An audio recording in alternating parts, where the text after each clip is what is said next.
Sir ನಮಸ್ಕಾರ sir. Hello, sir ನಮಸ್ಕಾರ, Bannur Nagaraj sir, ಸಂಜೆ ಮುಗಿಲ್ ಪತ್ರಿಕೆ. ನಮಸ್ತೆ ಹೇಳಿ.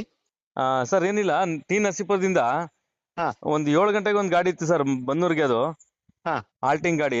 ಆದ್ರೆ ಈಗ ಅದನ್ನ ತೆಗೆದ್ಬಿಟ್ಟು ಆ ಟೈಮಿಂಗ್ಸ್ಗೆ 6 ಗಂಟೆಗೆ ಮಾಡ್ಕೊಂಡಿದ್ದೀರಾ ಅದನ್ನ. 7 ಗಂಟೆಗೆ ಟಿ ನರಸೀಪುರದಿಂದ ಇತ್ತ ಮುಂಚೆ? ಹೌದು ಸರ್, ಅದನ್ನ ಈಗ 6 ಗಂಟೆಗೆ 6 ಮಾಡಿದಾರಾ? ಗಂಟೆಗೆ ಮಾಡ್ಕೊಂಡಿದ್ದಾರೆ. ಹಾ. ಮತ್ತೆ ವಿದ್ಯಾರ್ಥಿಗಳು ಬಹಳ ತೊಂದರೆ ಆಗ್ತಾ ಇದೆ. ಓಕೆ, ಅಂದ್ರೆ 7 ಗಂಟೆಗೆ ಇಲ್ಲ ಟಿ 7 ಗಂಟೆಗೆ ನರಸೀಪುರದಿಂದ? ಇಲ್ಲ ಸರ್. ಓಕೆ, ಚೆಕ್ ಮಾಡಿಸ್ತೀನಿ ಬಿಡಿ, ನಾನು ಮತ್ತೆ ಅದೇನ್ ಚೇಂಜ್ ಮಾಡಿರೋ 6 ಗಂಟೆದು ಇದು ಶೆಡ್ಯೂಲ್ ಇರೋದು ಬಸ್ ಏನಾಯ್ತು ಹಾಗಾದ್ರೆ? ಆ ಅದೇ ಶೆಡ್ಯೂಲ್ ಗೊತ್ತಿಲ್ಲ, ಚೆಕ್ ಮಾಡಿಸ್ತೀನಿ ನಾನು. ದಯವಿಟ್ಟು ನೋಡಿ. ವಿದ್ಯಾರ್ಥಿಗಳು ಒಂದಷ್ಟು ಮಾಹಿತಿ ಕೊಟ್ಟಿದ್ದಾರೆ ಇಲ್ಲ, ನನಗೆ. ಸ್ವಲ್ಪ ಏನ್ ಅಂದ್ರೆ ಟೈಮಿಂಗ್ಸ್ ಎರಡು ಪ್ಯಾರಲಲ್ ಏನಾಯ್ತು ಅಂತ ಏನೋ ವೇರಿಯೇಷನ್ ಆಗಿರ್ಬೇಕೇನೋ, ಸರ್ ಗೊತ್ತಿಲ್ಲ ಹೆಂಗೆ ನನಗೆ. ಸರ್ 6 ವಿಚಾರಿಸ್ತೀನಿ ನಾನು. ಗಂಟೆಗೆ ಪ್ಯಾರಲ್ ಹೆಂಗಾಗುತ್ತೆ? 6 ಗಂಟೆಗೆ ಅಲ್ಲ, ಒಂದು, 7 ನನಗೆ ಗಂಟೆಗೆ ಗೊತ್ತಿಲ್ಲ ಒಂದು. ರೀ. ನೀವ್ ಹೇಳ್ತಾ ಇದ್ರಿ, ಈಗ ನಾನು ನಮ್ಮ ಡಿ.ಟಿ.ಒ ಸೆಕ್ಷನ್ ಚೆಕ್ ಮಾಡಿಸ್ತೀನಿ. ಓಕೆ, ದಯವಿಟ್ಟು ವಿದ್ಯಾರ್ಥಿಗಳಿಗೆ ಬಹಳ ತೊಂದರೆ ಆಗುತ್ತೆ ಸರ್. ಅಲ್ಲಿ ಚೆಕ್ 1 ಅವರ್ ಆಗುತ್ತೆ ಬರೋ ಅಷ್ಟರಲ್ಲಿ. ಚೆಕ್ ಮಾಡಿಸ್ತೀನಿ ಬಿಡಿ. ಅದು ಟ್ರಾಫಿಕ್ ಇರ್ತದ ಆ ಕಡೆ. ಹಾ ಅಲ್ಲಿ ಬೇಕು ಬೆಳಿಗ್ಗೆ 6 ಗಂಟೆ, 6:30, 7 ಸರ್, ಅದೇನಾಗಿದೆ ಅಂದ್ರೆ 6 ಗಂಟೆಗೆ ಒಂದು ಗಾಡಿ ಇದೆ, ಮತ್ತೆ 7 ಗಂಟೆಗೆ ಇದೀವಿ. 7 ಗಂಟೆ ಗಾಡಿನ 6 ಗಂಟೆಗೆ ಹಾಕೊಂಡಿದ್ದಾರೆ. ಪ್ರಯೋಜನ ಏನ್ ಬಂತು ಸರ್ ಹಾಗಾದ್ರೆ?